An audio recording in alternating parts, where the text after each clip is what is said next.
Bonjour et bienvenue dans cette vidéo dans laquelle je vais vous parler de Kingdom Rush. Donc c'est un jeu de Tower Defense qui est sorti à la fin 2020, donc aux alentours de Noël. Alors comment est-ce que ça fonctionne? Nous allons donc jouer, chaque joueur va jouer un héros. Il y aura des hordes de monstres qui vont venir attaquer notre royaume. Ils vont arriver sur un chemin à l'entrée du royaume. Et s'ils passent notre champ de tour, notre royaume va perdre des points de vie et se faire envahir. Si jamais tous les points de vie sont perdus, nous sommes envahis, nous avons perdu la partie. Comment ça marche? Donc au niveau de la mécanique de jeu, elle est rappelée sur notre petit plateau de jeu personnel. Il va y avoir une séquence de jeu, donc une manche.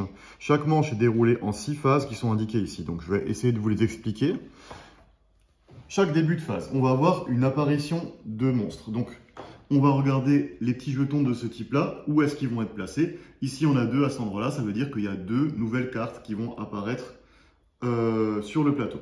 Donc on aura des petits plateaux comme ça en plexi, sur laquelle on va rajouter directement la carte horde qui va rejoindre donc le champ. Ici, on aurait 2. Ensuite, on va jouer des cartes tour et des cartes héros de notre main. Donc, je commence par les cartes héros. Donc, je peux jouer une carte héros de ma main, soit si mon héros s'est déjà pas mal fait attaquer, ben, je vais pouvoir simplement lui rendre ses points de vie et je l'activerai pas plus que ça. Soit, je vais pouvoir jouer ma carte héros pour déplacer mon héros. Donc là, celui-ci va avoir 2 points de déplacement. 1, 2. Et il va y avoir également une attaque. Donc là, c'est son attaque de base. Elle me permet de placer une tuile comme ça. Et son pouvoir, c'est que quand je recouvre quelque chose de vide, je vais pouvoir placer une autre tuile sur une horde adjacente.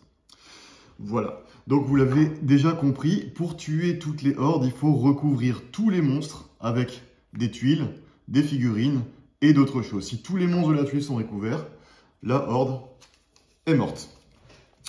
Deuxième possibilité, je vais pouvoir jouer des cartes tour. Donc les cartes tour, j'ai 2 choix. Soit simplement, je les joue. Donc par exemple, je pourrais jouer cette carte tour là. Je suis le joueur vert, donc je jouerai sur un site de construction vert.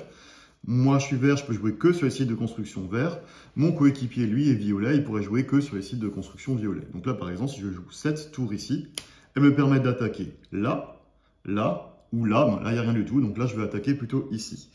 Je vais prendre la tuile qui correspond à la forme de l'attaque et je vais la placer comme indiqué, donc là par exemple ici, pour recouvrir ces 2 monstres là. Dernier choix avec mes tours, ce que je peux faire, c'est que je peux choisir de ne pas jouer mes tours. Dans ce cas-là, je vais la donner à mon voisin. Quand je lui donne, je vais l'améliorer. C'est-à-dire que ici, cette tour, elle a un niveau de 1, la bombarde. C'est pas terrible pour le moment. Je pense que la bombarde niveau 2, c'est l'artillerie, elle est plus sympa. Donc je vais remettre la bombarde niveau 1, je vais prendre la bombarde niveau 2 et je vais la donner à mon coéquipier.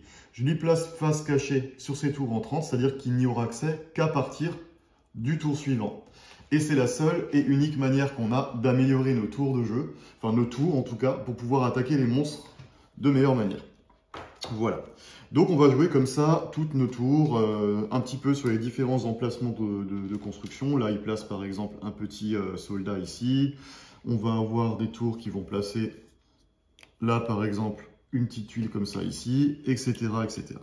Donc, troisième phase de jeu. On va détruire les plateaux hordes. Donc, tous les plateaux qui sont entièrement recouverts, on va les enlever. On remet les tuiles correspondantes dans les réserves correspondantes. Voilà. S'il y avait un héros dessus, il va perdre un point de vie parce qu'il est courageux, mais bon, il s'est un peu quand même fait taper dessus. On va retourner la carte. Il y a un certain nombre de diamants qui est indiqué dessus. C'est les diamants qu'on va gagner. Et cette carte-là est morte et la tuile plateau est retirée du jeu. Le héros reste là où il était.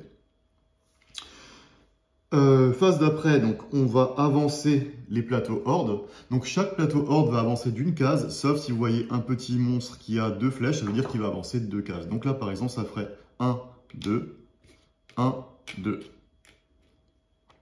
Voilà. Ensuite, on va récupérer les cartes tour et les cartes héros. Donc chaque joueur va donc reprendre dans sa main toutes les cartes qui ont été posées ici, ainsi que sa carte héros. Et ensuite, on va dépenser les diamants qu'on a récupérés. Donc les diamants qu'on a récupérés, on va pouvoir acheter les nouvelles tours avec. Donc les tours de niveau 1 vont coûter 2 diamants. Les tours de niveau 3 vont coûter 3 diamants. Donc là, par exemple, je pourrais dépenser 3 diamants pour rajouter cette tour-là. Et je pourrais dépenser 2 diamants, par exemple, pour ajouter cette tour-là. Et puis, on va dire que c'est ce joueur qui va la prendre. Vous vous arrangez avec les joueurs. C'est vraiment 100% coopératif. Donc vous allez vous organiser avec les autres pour savoir qui prend quoi, à quel moment de la partie, qui se déplace où pour faire quoi. Alors, après les plateaux Horde. Si jamais il y a un plateau Horde qui va arriver donc dans votre royaume. Au moment où il va sortir du royaume, vous regardez en fait combien il y a de petites icônes de monstres. Ben, vous allez perdre autant de points de vie qu'il y a de monstres. Là, 1, 2, 3, 4, 5, 6, 7, 8. Donc là, 1, 2, 3, 4, 5, 6, 7, 8. Si le dernier point de vie du royaume est perdu, alors le royaume est envahi et vous avez perdu la partie. Maintenant, comment faire pour gagner? Eh bien, il y a en fait des cartes de ce type-là, des cartes violettes en fait. Ces cartes violettes, en fait, ce sont des cartes un petit peu plus puissantes. Si on a une qui passe dans votre royaume, vous avez directement perdu la partie, donc vous avez tout intérêt à les détruire le plus vite possible. Par contre, elles ont des contraintes un petit peu plus difficiles. Ça indique le niveau de la tour qui peut attaquer. Donc là, il n'y a aucune tour de moins de niveau 3 qui peut attaquer cet endroit-là. Donc par exemple, avec cette tour-ci qui a un niveau 3, je pourrais attaquer cet emplacement-là. Par exemple, si celle-ci serait placée là, bah, je pourrais placer 3 petits marqueur ici, par exemple. Avec celle-ci, qui serait que de niveau 2, je ne pourrais pas attaquer cette tour-ci. Voilà. Donc, au fur et à mesure de la partie, donc on aura de plus en plus de hordes qui vont venir, de plus en plus de cartes qui vont être sur le plateau. Il va falloir essayer de s'en sortir, de s'organiser, de ne pas se faire envahir. Et si on arrive à détruire toutes les cartes violettes de ce type-là, on aura gagné la partie. Donc le jeu a une énorme rejouabilité, il va y avoir un tas de figurines, il y aura des scénarios plus ou moins difficiles avec plusieurs entrées, on peut avoir des boss, il y a beaucoup de héros différents, il y a beaucoup de tours différents, il y a plein de pouvoirs qu'on va pouvoir rajouter à nos héros, il y a plein de monstres différents, donc comme je disais, celui-ci par exemple nous fera avancer de 2 cases au lieu d'une, ceux-là ils auront des contraintes qui peuvent être recouvertes que par des attaques de tours, ils ne peuvent pas être recouverts ni par un soldat, il y a le petit symbole qui est marqué là, ni par un héros, donc c'est beaucoup plus difficile de les attaquer, etc., etc. Voilà, je ne vous ai pas tout dit, mais en tout cas, vous savez le principal pour savoir si Kingdom Rush est fait pour vous ou pas. Moi, j'adore, donc je vous souhaite de bonnes parties et à très bientôt. Au revoir.